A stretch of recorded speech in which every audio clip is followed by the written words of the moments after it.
Graças a Deus. Queridos, a paz de Cristo também. Muito maravilhoso estarmos aqui hoje. Eu queria que você abrisse sua Bíblia, por favor, Lucas capítulo 15. Eu não tenho noção de quantas centenas de vezes, por que não dizer milhares de vezes, que a história que eu quero pregar nesta noite já foi pregada. Não tenho noção. Não tenho noção de gênios sagrados da igreja moderna, Charles Spurgeon, John Wesley, Charles Finney, Jonathan Edwards, esses servos de Deus brilhantes que viveram, homens possuídos da sabedoria de Deus, já pregaram sobre essa história que fala tanto ao nosso coração. O pastor Daniel, quando pregava aqui domingo passado, ele tocou, inclusive, em alguma coisa dessa passagem, e eu queria, nessa noite, falar com os irmãos. O versículo é o 11, Lucas 15, versículo 11.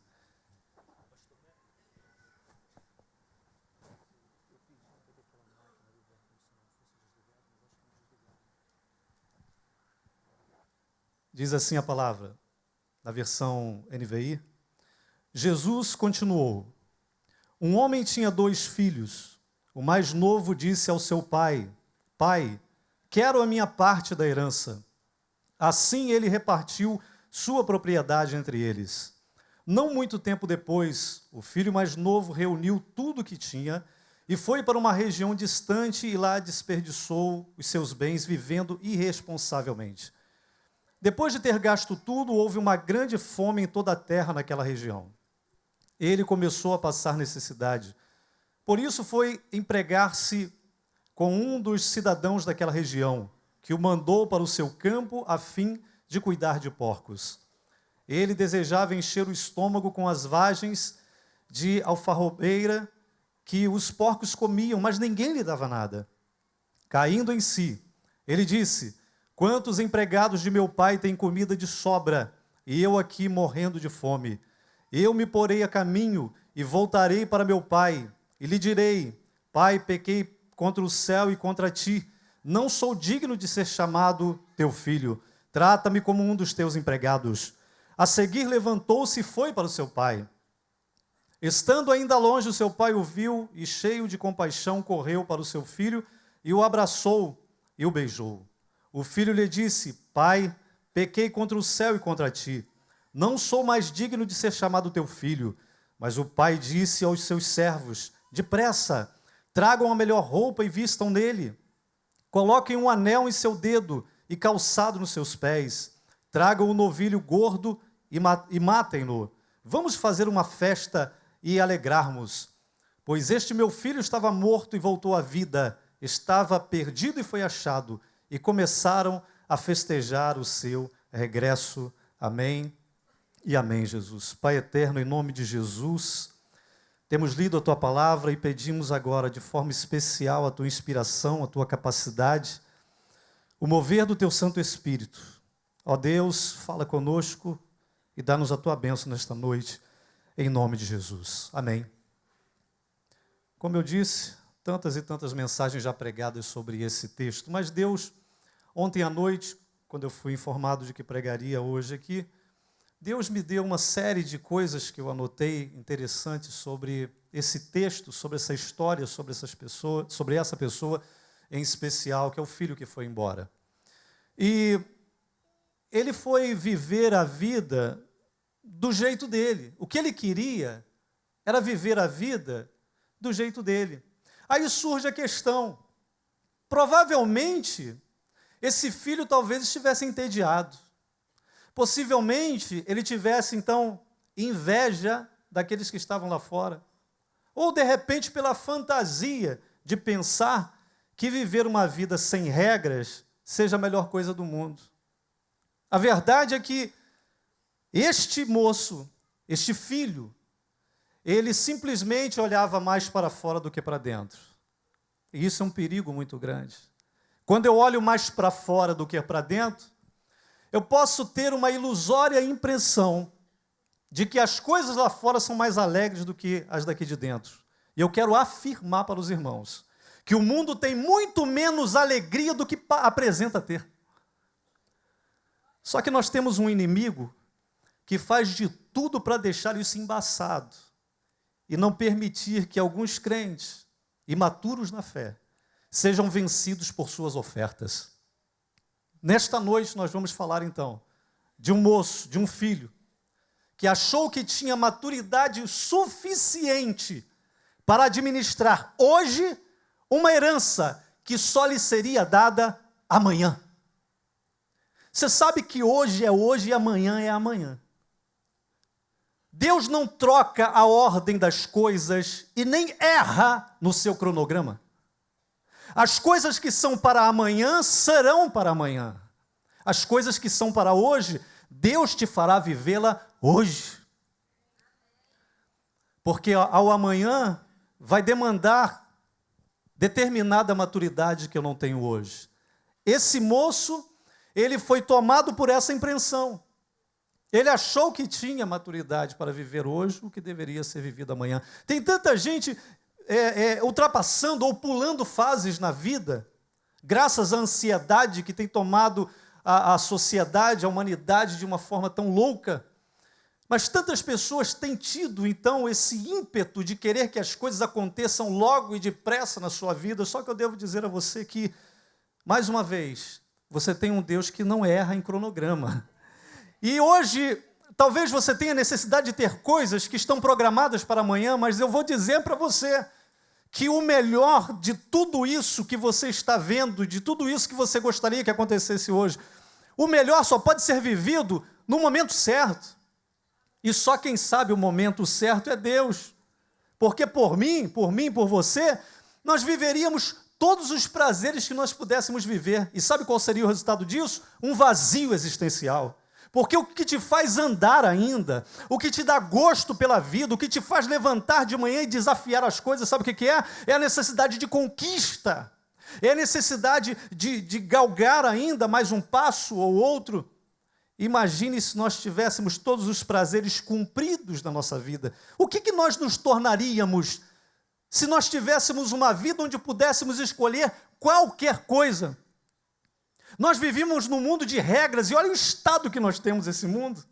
Se você vive num mundo de regras, e o mundo está esta coisa horrível que está, imagine se o homem teria, então, capacidade emocional, psicológica e intelectual de escolher as suas coisas. A verdade é que nós não temos. Nós não temos maturidade nem condição psicológica e mental para escolher as nossas coisas para vivermos. Por isso a igreja do Senhor Jesus Cristo assumiu o senhorio, assumiu estar debaixo do senhorio de Cristo para dizer: Senhor, faça em mim a tua vontade, venha a nós o teu reino e seja feita a tua vontade, porque nós chegamos à conclusão de que nós não sabemos, mas Deus sabe o que é melhor para a minha vida e para a sua vida também. Esse moço não. Esse moço estava convicto de que ele sabia o que era melhor para ele. Volto a dizer, quem sabe por tédio, quem sabe por inveja, ou por ter a fantasia de pensar que viver uma vida sem regras seria a melhor coisa do mundo. Mas o fato é que esse moço resolveu. Ele resolveu se rebelar contra uma coisa que ninguém tem que se rebelar. Ele se rebelou contra uma autoridade. E diga-se de passagem, a primeira autoridade da vida dele. A primeira autoridade da nossa vida são os nossos pais. E há uma promessa de Deus sobre os pais e sobre os filhos também. Os filhos que se colocam à mercê da sujeição aos seus pais. Esses filhos, eles terão uma vida longa e irão bem na sua vida. É isso que a Bíblia diz. E esse moço, então, que quis antecipar as coisas. Eu quero dizer para os irmãos que nós devemos esquecer sucesso se nós acreditarmos na nossa maturidade e não no governo de Deus. Precisamos esquecer o sucesso, porque sucesso de verdade só vai ser pautado através da determinação do Senhor. Deixa que Deus governe os seus negócios. Deixa que Deus governe a sua vida. Deixa que Deus governe os seus domínios, aonde o seu braço pode alcançar. Deixa que Deus domine tudo isso e você será feliz, porque a gente não sabe escolher aquilo que é melhor para a nossa vida. Uma outra coisa que eu anotei aqui, um filho que considerou que aproveitar a vida era a melhor coisa do mundo. Aí deixa eu perguntar para vocês aqui, o que é aproveitar a vida? O que é aproveitar a vida? Aproveitar a vida é fazer tudo aquilo que nós temos vontade de fazer, seria isso. Aproveitar a vida seria viver intensamente. Aproveitar a vida seria viver sem regras. Aproveitar a vida é o quê? Aproveitar a vida seria ir para o baile às 11 da noite e retornar às 7 da manhã para casa? Isso seria aproveitar a vida? Aproveitar a vida seria beber, beber, beber. Aproveitar a vida seria fumar. Aproveitar a vida seria usar drogas, ter mulheres ou ter homens. Aproveitar a vida seria isso?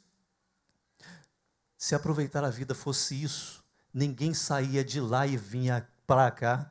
Se aproveitar a vida fosse isso, ninguém dizia assim, olha, eu estou cansado de pecar e eu quero Jesus para aliviar o meu fardo, para me dar um jugo leve. Eu estou cansado de pecar e quero uma renovação na nossa vida. A igreja de Jesus é o povo que descobriu que a melhor forma de aproveitar a vida é se render aos seus pés e adorar o seu santo nome. Não existe prazer maior do que estar diante de Deus e glorificar o seu santo nome.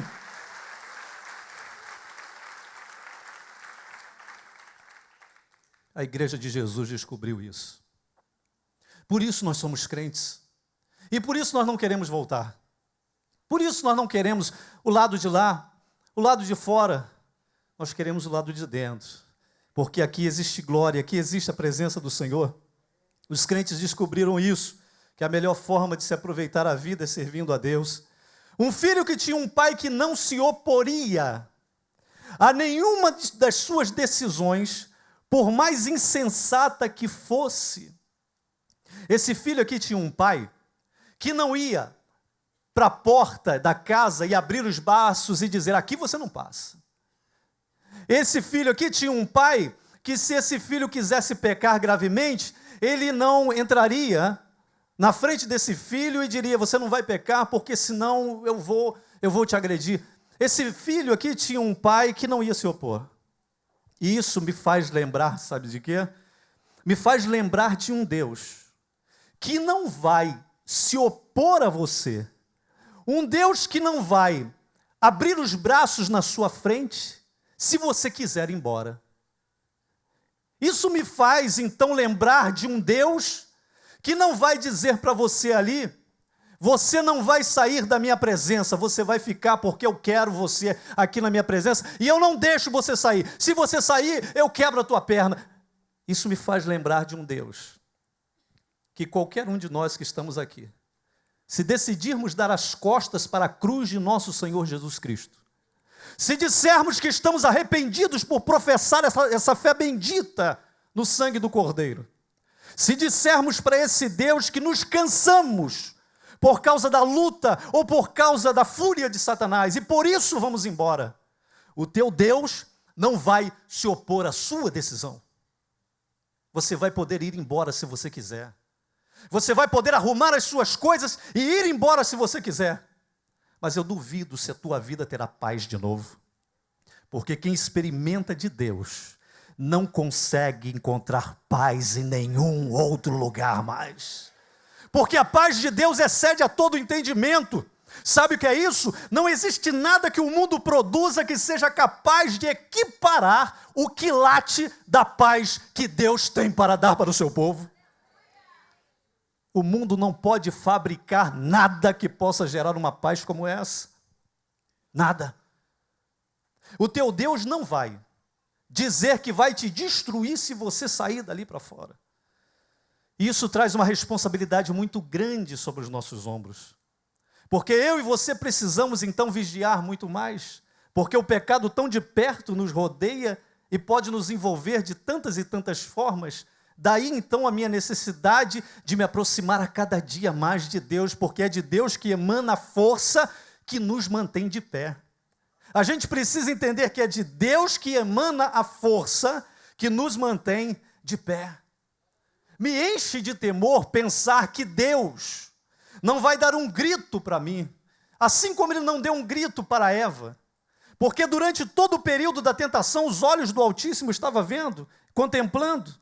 Toda a sedução da serpente é a mulher. E os olhos do Altíssimo, que contemplava tudo isso, assistiu passo a passo o rito da tentação. E no momento de Eva tocar no fruto da árvore da ciência do bem e do mal, Deus não grita no jardim do Éden. Deus não diz, pare porque eu estou vendo, não faça isso. Ele não diz nada disso. Ele não diz, porque a vida é minha, a vida é sua, e você faz da sua vida o que você quiser. Foi isso que aconteceu aqui. Nós estamos vendo um moço que fez da vida dele o que ele quis. Porque Deus vai dar esse direito a você. Sabe por quê? Porque Deus quer filhos que o ame por si só. Deus quer filhos que o ame de verdade. Amar por amar, servir por servir, adorar por adorar. Servir porque Ele é maravilhoso e não servir porque Ele vai me retribuir. Servir e adorar porque Ele é grande, mas não servir e adorar para que Ele faça os montes fumegarem, partir os montes e montanhas, nada disso. É muito mais gostoso quando a voz suave vem através de um vento, de uma brisa e que toca os nossos ouvidos. Uma voz suave de Deus, um abraço de Deus, é muito mais compensador do que os montes fumegando, do que as montanhas se rachando. Nós precisamos então fazer questão disso, dessa presença maravilhosa do Senhor nosso Deus. Aleluias. Veja uma outra coisa. Esse filho, ele vai para uma terra distante. E se esse filho está indo para uma terra distante, sabe o que ele está querendo? Ele está querendo distância. Mas ele está querendo distância de quê? Do pecado, do mal? Não. Ele está querendo distância da casa do seu pai. E normalmente, quando a gente quer fazer alguma coisa errada, a gente vai para distante. Porque não queremos que ninguém veja. O que esse filho está fazendo é exatamente isso. Eu quero a minha herança, eu quero o meu dinheiro, e eu quero ir para uma terra distante, onde eu vou poder fazer e viver a minha vida do jeito que eu quiser. E esse moço vai para uma terra distante. Gente, veja isso. Esse moço aqui está abrindo mão da última coisa na vida que ele poderia abrir mão. Ele está abrindo mão da casa do pai. Ele está abrindo mão da comunhão com o pai. A coisa mais sólida da vida desse filho era a casa do pai. A única coisa estável na vida desse filho era a casa do pai. E eu quero transformar isso numa verdade espiritual, querido. A única coisa sólida e estável que você tem na sua vida hoje é a graça e a comunhão de Deus na sua vida. Nada mais do que isso é estável ou é importante. Nada mais do que isso. Porque tudo passa. Porque tudo se corrompe. Governos se corrompem, autoridades se corrompem. Tudo se corrompe. Tudo se acaba. Mas nós temos um Deus que permanece para sempre. Um Deus que tem amor sólido e verdadeiro para sempre. Os seus amigos, mais cedo ou mais tarde, vão decepcionar você. Mas você tem um Deus que vai andar de braço dado com você, na dor, na alegria, no choro, nas festas. Ele vai estar junto com você, lado a lado, de braço dado, porque Ele sabe a importância que você tem para Ele. A gente às vezes nem sabe a importância que temos, nem para nós mesmos, nem para os nossos amigos, mas Deus sabe a importância que você tem para Ele, e isso basta. E isso basta. Ele vai então abrir mão de uma coisa sólida. Irmãos, a comunhão com Deus é a coisa que faz a gente ser diferente do mundo. Você sabe disso, né? A comunhão com Deus é aquilo que faz a gente ser diferente do mundo. E aí você vai ouvir a expressão crente mundano. Você sabe o que é um crente mundano? Crente mundano é aquele que tem um nome de crente, ele tem aparência de crente, mas ele vive e ama as práticas do mundo. Esse é o crente mundano. O que nos faz diferentes do mundo é a comunhão com Deus, porque quem tem comunhão com Deus tem um brilho diferente, quem tem comunhão com Deus tem uma fala diferente, quem tem comunhão com Deus tem objetivos diferentes, quem tem comunhão com Deus age e vive e espera de forma diferente. É isso, é que nos faz diferentes. E esse moço, então, ele está abrindo mão desta coisa tão preciosa e tão maravilhosa. Uma outra coisa, ele vai então desperdiçar o que recebeu de bom da casa do seu pai. Você sabe o que é desperdiçar? Desperdiçar é gastar sem proveito. Isso é que é desperdiçar. Agora, olha a verdade que eu quero dizer para você aqui, olha. Não vai haver proveito nenhum para a sua vida se você gastar lá fora o talento que Deus te deu para você gastar aqui dentro. Proveito nenhum para a sua vida se você gastar lá fora o talento que Deus deu a você para gastar aqui dentro. Não há felicidade, não há realização em gastarmos aquilo que Deus deu para nós lá fora. Tantos talentos aplicados no mundo, tantos talentos levados para o mundo, e sem paz nenhuma na vida dessas pessoas, sem vida nenhuma nessas pessoas, porque não há como ser completo se a gente não cumpre aquilo que Deus determinou para a nossa vida. A sua herança, querido, a sua herança não é da terra, a sua herança é de Deus, e as coisas de Deus não serão vividas no mundo. Não existe como haver uma prática, uma comunhão das coisas de Deus lá fora no mundo. Uma outra coisa muito importante que eu anotei também, a exemplo de Saul, tem muita gente trocando o sagrado pelo mundano. Esaú trocou o sagrado pelo mundano, pelo comum. Por que não dizer pelo comum? A resposta que Esaú dá para seu irmão Jacó, a resposta é: de que me serve a bênção da minha primogenitura, se estou a ponto de morrer de fome? Ele trata de uma forma insignificante aquilo que de maravilhoso ele tinha. E eu digo para você, não subestime o dom de Deus na sua vida e nem trate com insignificância, porque o que Deus deu a você é muito maior do que você pode imaginar. O que Deus deu a você não é da terra, é de cima, é do céu. O que Deus deu a você não é de homem, é dele, do Senhor Todo-Poderoso. Esaú trata então de uma forma insignificante. De que me serve a minha primogenitura se eu estou a ponto de morrer de fome? Então ele troca o sagrado pelo comum. Ele troca uma coisa que é de Deus por uma coisa que o homem mesmo pode produzir. Agora veja então aqui a história do filho pródigo, que ele gastou tudo. A história os irmãos conhecem, nós lemos aqui. Ele pegou a sua parte da riqueza e levou, ele gastou tudo. Gastou a sua parte toda. Depois que ele gasta tudo, sabe o que acontece com a terra onde ele está? A terra onde ele está vai sofrer uma fome tremenda. E aí eu posso pensar assim, que quem está fora da direção de Deus não sabe escolher terra. Você se lembra de Abraão e de Ló? Você se lembra? Abraão e Ló? Abraão chegou para Ló uma vez e disse assim: olha, Deus tem prosperado a nossa fazenda. Deus tem nos dado muito, a mim e a você. Então, para que não haja problema entre os seus empregados e os meus empregados, vamos fazer assim: se você escolher a direita, eu vou para a esquerda. Se você escolher a esquerda, eu vou para a direita. E os olhos de Ló eram os olhos da terra. Faltava aqui visão de Deus na vida de Ló. E ele olha para as campinas do Jordão e diz assim: essa terra aqui é melhor, eu vou escolher essa. E ele escolheu. Abraão escolhe, obviamente já não tinha mais escolha, ele fica com a outra parte. E o que acontece, todos nós aqui já sabemos também. A terra que Ló escolheu foi destruída depois. E quase que ele morre também. Ele foi arrancado de lá pelo anjo. Quase que ele morre. Quem vive sem a direção de Deus não sabe nem escolher terra para ficar. Porque esse moço foi para uma terra que teve fome depois. E eu digo ainda mais, fora da casa do pai vai existir fome. Fora da casa do pai tem fome.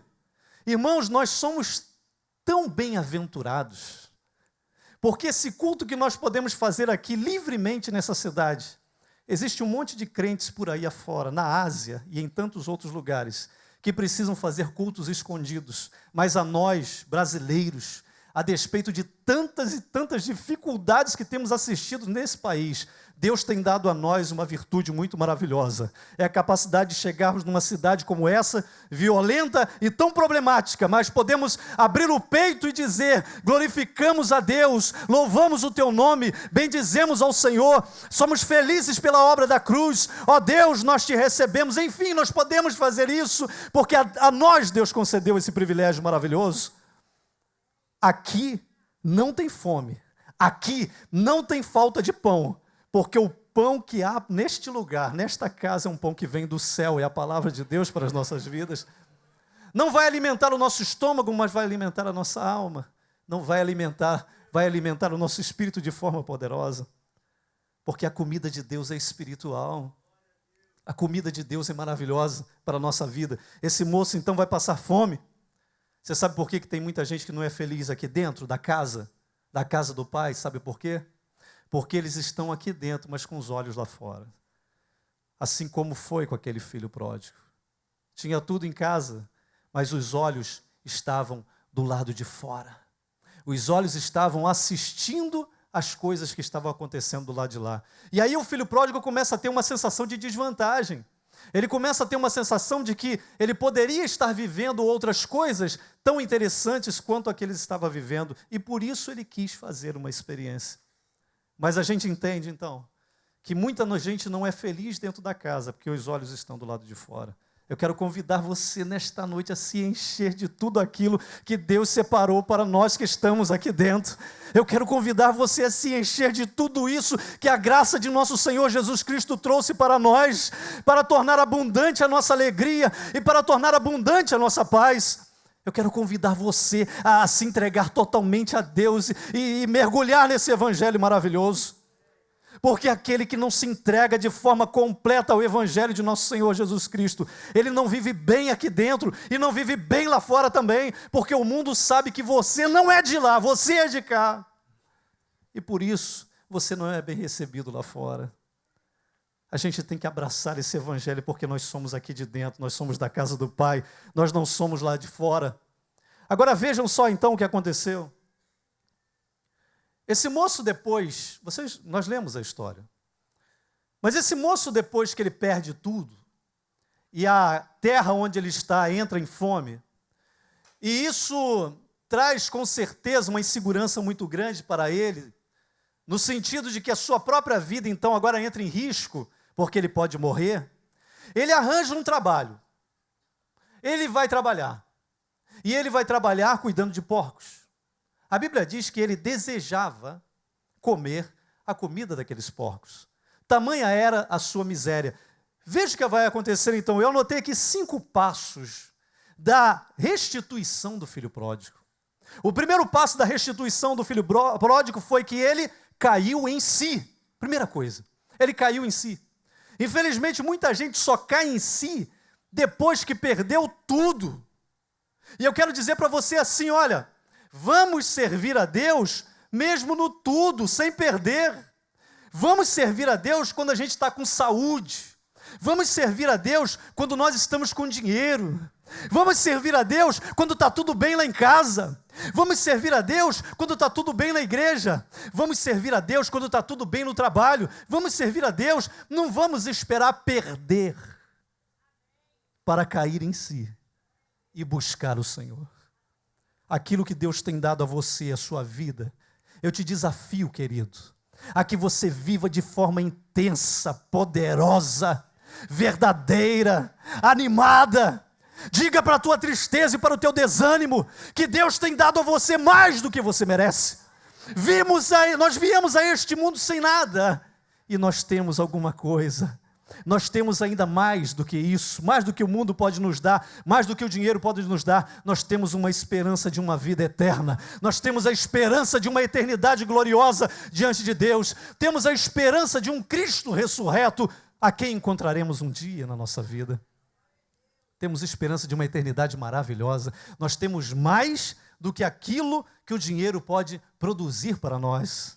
A esperança da vida eterna. Tem muita gente que quando se fala de morte, as pessoas tremem, as pessoas se apavoram, mas sabe por quê? A única vida que eles conhecem é essa. Você sabia disso? As pessoas dizem ou pensam que morreu, acabou. E elas têm a impressão de que elas vão morrer e vão para debaixo da terra e não vão ver mais nada e não vão pensar mais em nada. Vão viver um eterno sono. Não é isso que a Bíblia diz. A Bíblia diz que ao homem está ordenado morrer uma só vez, vindo depois disso o juízo. E nós sabemos que o juízo de Deus para aqueles que hão de herdar a vida eterna será para aqueles que receberam a Cristo Jesus como Senhor e Salvador. Para aqueles que o rejeitaram, não, perdição eterna. Nós temos essa esperança, irmãos. Por isso nós nos rendemos a Cristo Jesus.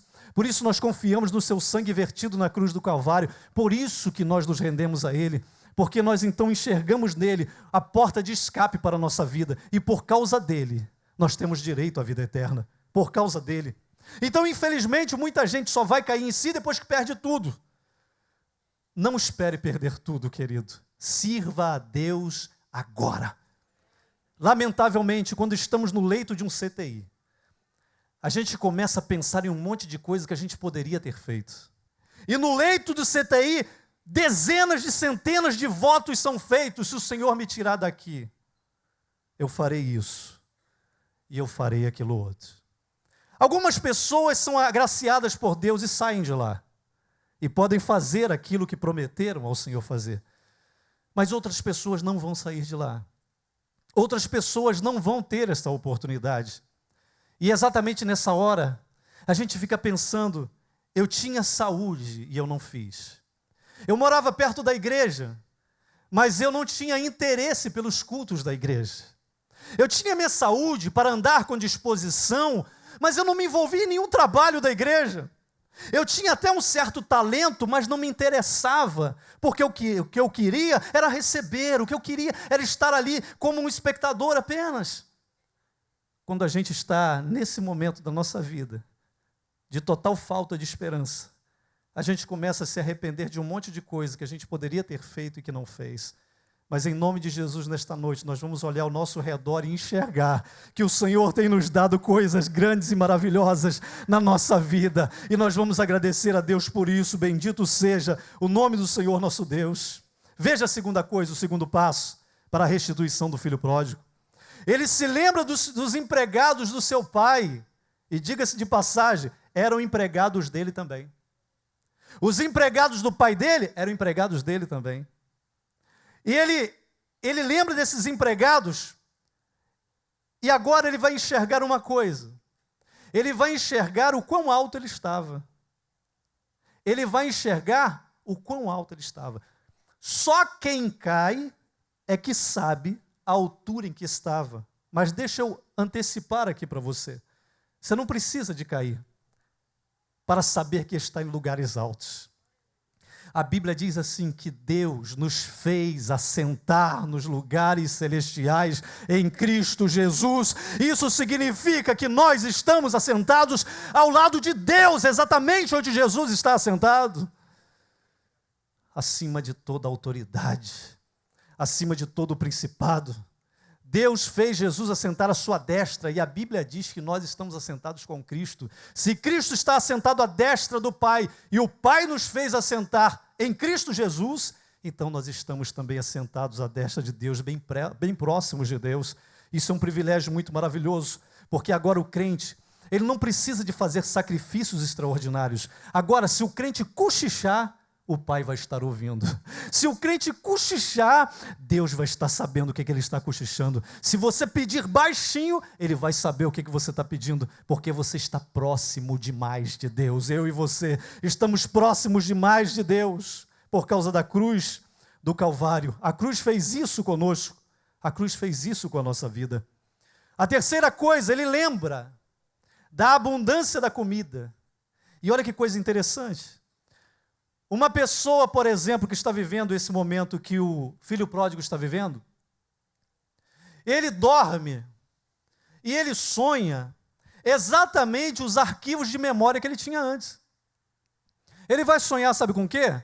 Ele vai sonhar que está na festa na casa do pai, ele vai sonhar que está vestindo vestes novas, ele vai sonhar que está se divertindo, ele vai sonhar que está vivendo com abundância, ele vai sonhar que está vivendo com o pai, ele vai sonhar tudo isso. Só que quando ele acordar, ele vai perceber que ele está entre porcos e não na casa do Pai. Que coisa triste isso. Ele vai sonhar de noite que estava vivendo tudo de bom, que os seus arquivos de memória registraram. Mas quando ele acordar, ele vai perceber que está entre porcos. Ele se lembrava da abundância da comida. E o desejo dele agora, sabe o que era? Era se alimentar da comida dos porcos. Ele diz assim: quantos empregados do meu pai têm abundância de comida e eu aqui padeço de fome. Irmãos, se nós sairmos daquela rampa, formos embora e nunca mais voltarmos a essa casa, você pode ter certeza de uma coisa: em muitos momentos na sua vida lá fora, você vai ter lembranças desses momentos maravilhosos aqui, em que a gente levanta os braços e adora a Deus, em que a gente glorifica o Senhor, em que a gente sente que Deus está bem próximo de nós. É a mesma história do filho pródigo. Quantas vezes esse filho lembrava-se da abundância? Quantos desviados estão ali fora e se lembram da abundância que viveram aqui? O detalhe é que o pecado é tão poderoso que não deixa essa turma abandonar o pecado e voltar para cá. Há uma necessidade de muita oração, de muito poder, de muita manifestação de Deus na vida dessas pessoas, porque o pecado tem esse poder de prender as pessoas. Agora vejam ainda o quarto passo da restituição do filho pródigo. Ele coloca um propósito: voltarei para o meu pai. Eu quero dizer para você que a mudança começou aqui. A mudança começa com um propósito. A mudança começa através de um propósito. Em outras versões, esse filho pródigo, o texto diz: levantar-me-ei e irei ter com meu pai, e dir-lhe-ei: pai, pequei perante os céus e perante ti, já não sou digno de ser chamado um filho seu. Em uma outra versão diz isso. Ele então coloca um propósito no seu coração. Você sabia que a gente não vai a lugar nenhum sem propósito? A gente não vai, e a vida não muda sem propósito. A vida não vai mudar sem propósito. Ele, se não tivesse propósito e não tivesse determinação, ele continuaria vivendo entre porcos. Mas ele agora coloca no seu coração isso: eu vou me levantar e vou me encontrar com meu pai. E vou dizer para ele isso. Irmãos, eu e você precisamos de propósitos, senão nós não vamos andar 1 centímetro na nossa vida cristã. Mas se você assumir, eu e você assumirmos um propósito diante de Deus, eu tenho certeza que o Espírito de Deus vai assinar embaixo para dizer que Ele está com você, Ele está comigo nisso que nós decidimos em direção a Ele.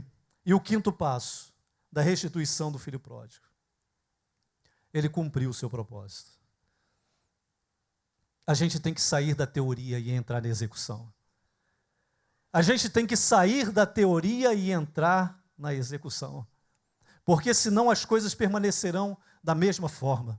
E a parte da finalização dessa história eu acho muito maravilhosa.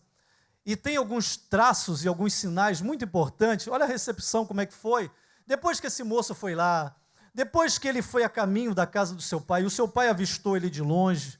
Esse pai reconheceu o filho, mesmo de uma certa forma diferente. Ele percebeu esse filho, mesmo abatido, mesmo deficiente na sua forma, de que ele saiu de casa. Mas esse pai reconhece esse filho. Olha como ele é recebido agora. O pai dá um abraço. O pai agarra ali no pescoço. Dá um abraço. Dá um beijo.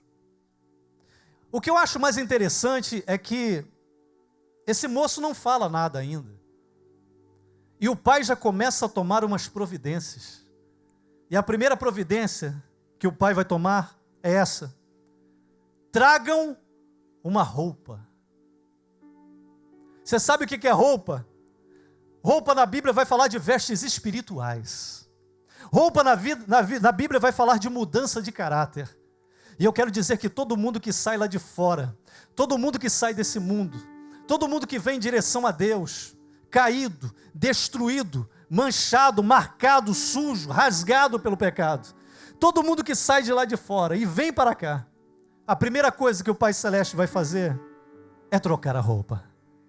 mudança de caráter, mudança de aparência, mudança de jeito de ser. Tragam uma roupa. A segunda coisa que o pai faz, sabe o que é? Tragam um anel. Você sabe o que é isso? É a restituição da autoridade. Aleluia. É a restituição também da aliança. O pai está dizendo: você está fazendo parte de novo de tudo isso que você fez. Eu estou devolvendo a você a autoridade que você jogou fora por causa dos seus interesses pessoais. Eu vou restituir a você a comunhão que você desprezou. Vou devolver a você aquilo que você julgou inferior àquilo que está lá fora. Traga um anel para esse meu filho agora.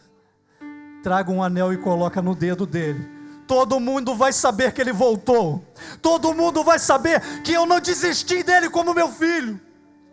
Todo mundo vai saber que eu o amo da mesma forma que sempre amei.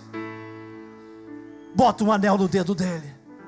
Deixa todo mundo ver que eu perdoei e que eu uni todas as coisas. Que ele recebe de volta agora a autoridade de entrar e de sair dessa casa a hora que ele quiser. Aleluia. Terceira coisa que o pai vai fazer: traga um sapato. Traz um sapato para ele. Você sabe que experiência espiritual eu vejo nisso? É a concessão de novos caminhos. O pai está dizendo para o filho: esses sapatos são novos, são para caminhos diferentes de onde você estava andando. Esses sapatos são novos, são para andar em lugares que você nunca deveria ter deixado de andar. Que restituição. A última coisa foi: tragam o novilho cevado. O pastor Daniel falou isso aqui domingo. Tragam o novilho, sabe para quê? Nós vamos fazer uma festa. E eu quero dizer para você, querido irmão, querida irmã, que a nossa comunhão com Deus é motivo de festa. Se nós não sabemos, Deus sabe que esse é o grande motivo de festa. O grande motivo para Deus festejar e os seus anjos. É uma igreja, é um povo que chama pelo nome dEle, que se interessa por Ele e que adora Ele. E por isso eu quero te pedir a estar de pé nesse momento, porque nós somos esta igreja. Aleluias. Os planos que foram embora, o sonho que se perdeu, o que era festa e agora é luto do que já morreu. Não podes pensar que esse é o teu fim, não é o que Deus planejou. Levante-se do chão, erga o clamor, restitui.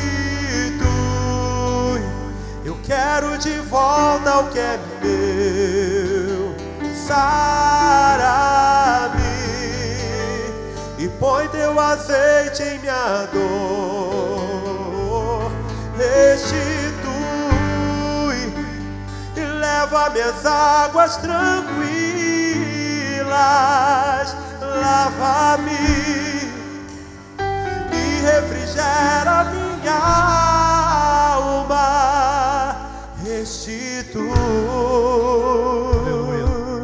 Tem uma coisa que eu já vi muito o inimigo fazer na vida de muitos crentes. Sabe o que é? É o sentimento de culpa. E eu vou dizer para você que não há nada mais inútil do que o sentimento de culpa. Sabe por quê? Porque ele não te deixa andar. Só por isso. Ele não te deixa andar. O sentimento de culpa não serve para mais nada do que isso. O sentimento de culpa pode ser a soberba travestida de moralidade e de justiça humana. O sentimento de culpa pode ser a manifestação de uma autojustiça E eu quero que nesta noite você rasgue e jogue fora a sua autojustiça, porque a nossa, queridos, foi vertida na cruz do Calvário em Cristo Jesus. Essa é a nossa justiça, a justiça de Deus. Então a melhor coisa que tem no mundo é reconhecer os erros, mas dar o primeiro passo. É reconhecer os erros e andar para frente, porque há um Deus diante de nós, esperando por nós, querendo fazer uma festa para nós.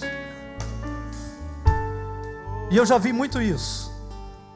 Eu já vi muito o inimigo transformar pessoas através de sentimento de culpa. Por isso eu queria fazer um apelo nesta noite a você que não tem vivido ao lado de Jesus, para você que tem trilhado tantos caminhos diferentes, para você que tem vivido uma vida à parte desse evangelho do Senhor Jesus. Quem sabe eu estou falando para pessoas desviadas nesta noite. Essa palavra, ela é própria para desviados. Quem sabe eu estou falando para uma pessoa que saiu de casa com vontade de receber Jesus como Senhor e Salvador da sua vida. Eu queria fazer um apelo nesta noite. Eu queria que você, onde você está agora, se você quer receber Jesus como Senhor da sua vida, se você já se cansou do mundo, porque é isso que o mundo dá para as pessoas, é cansaço, fadiga, fome, tristeza. Queria que você levantasse a sua mão aí, onde você estiver, no seu lugar. Queria que você levantasse a sua mão. Isso. Aonde você está agora, você que quer receber Jesus como Senhor e Salvador da sua vida. Amém. Aleluias. Aleluias. Eu queria que você então saísse do seu lugar agora. Vem aqui na frente em nome de Jesus. Você que levantou a sua mão, vem aqui em nome de Jesus. Nós vamos orar por você aqui na frente. Vem aqui em nome de Jesus. Aleluias. Aleluia. Temos aqui uma pessoa aqui à frente. Vem aqui em nome de Jesus, você que levantou a sua mão. O Senhor espera por você. O Senhor espera pela sua vida. Eu vou dizer para você que uma festa será feita hoje, nesta noite. Eu quero te dizer que os anéis de Deus desceram neste templo para devolver aquele que uma vez deixou esta casa. Eu quero dizer que roupas novas do Senhor estão sendo descidas nesta noite para vir sobre pessoas que precisam de uma renovação de vida. Eu quero dizer para você que você não vai sair vazio daqui. Eu quero dizer a você que esta noite é uma noite maravilhosa e memorável para você. Aleluias. Há um Deus de braços abertos aqui. Há um Deus com vestes novas, com sapatos novos, com anéis novos. Aleluias. Nós temos aqui crianças, temos aqui mulheres, temos aqui homens, temos aqui adolescentes. Aleluias. E se você quiser vir, pode vir isso. Pode continuar vindo. Aleluia.